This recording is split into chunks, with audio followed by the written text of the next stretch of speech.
Καλησπέρα, σήμερα θα φτιάξω μια μιλόπιτα. Την έχω φτιάξει ξανά, μου άρεσε και θα ήθελα να τη δείτε κι εσείς. Θα χρειαστούμε ένα φύλλο σφολιάτας, 5 μήλα κομμένα, καθαρισμένα και κομμένα σε κυβάκια, 12 φρυγανιές τερματισμένες, εγώ διάλεξα να είναι ολικής αλέσεως, ένα κουταλάκι του γλυκού κανέλα, μισό ποτήρι νερό, μισό λεμόνι και λίγο μέλι. Ξεκινάμε να φτιάχνουμε τη μιλόπιτά μας. Βάζουμε το τηγάνι στη φωτιά, ανάβουμε, ρίχνουμε το ποτήρι, το νεράκι, ρίχνουμε τα μιλαράκια.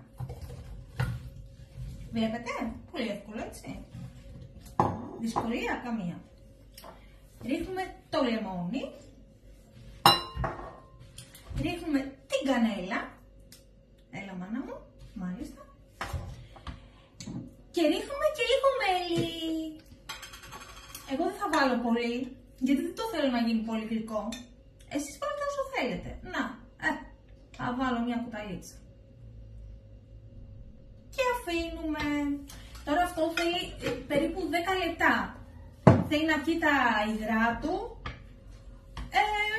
και να μελώσει.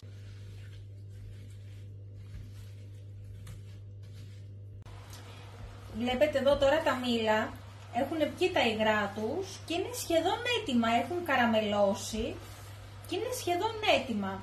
Θέλει λίγο ακόμα όμως, λίγο ακόμα. Λοιπόν, τα μήλα είναι έτοιμα, έχουν καραμελώσει, πάρα πολύ ωραία, κοιτάξτε εδώ να δείτε, πολύ ωραία. Σβήνουμε το μάτι, κατεβάζουμε από τη φωτιά, τα βάζουμε στην άκρη και τα αφήνουμε για 10 λεπτά να κρυώσουν. Τα μήλα μας έχουν κρυώσει και τώρα πάμε να βάλουμε στο ταψί μας. Ανοίγουμε τη σφολιάτα μας, τρώνουμε τη σφολιάτα να πάει σε όλο το ταψί.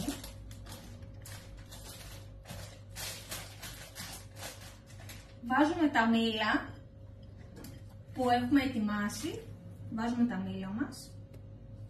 Λάθος. Πρώτα βάζουμε τριμμένη φρυγανιά. Ρίχνουμε τριμμένη φρυγανιά. Και ποιο είναι το μυστικό, γιατί βάζουμε την τριμμένη φρυγανιά? Για να απορροφήσει τα υγρά από τα μήλα και θα ψηθεί πάρα πολύ ωραία η σφολιάτα. Θα γίνει τραγανή, θα γίνει ωραιότατη, ωραιότατη με τη φρυγανιά. Και τώρα ρίχνουμε τα μιλαράκια μας που έχουν καραμελώσει και έχουν γίνει τέλεια, τέλεια, τέλεια. Θα με θυμηθείτε, φτιάχτε τη μιλόπιτα.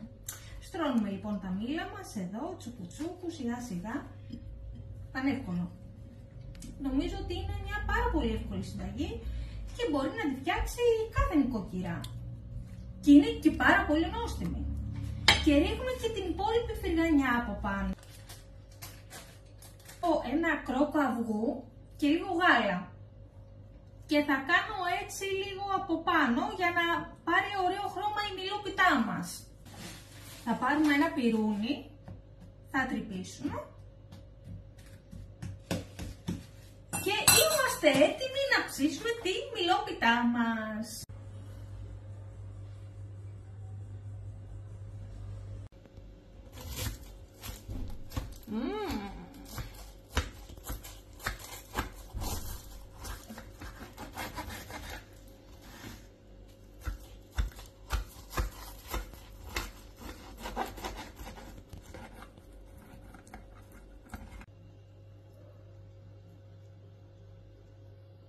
Και ήρθε η ώρα να δοκιμάσουμε.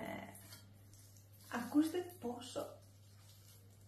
φίλε, δεν υπάρχει. Τραγανό είναι το φύλλο.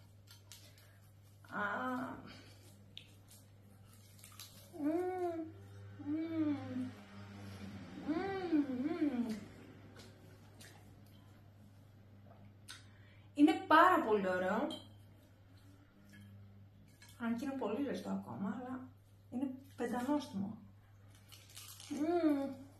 Αν σας άρεσε η συνταγή, κάντε like για περισσότερα και θα τα πούμε στο επόμενο βίντεο.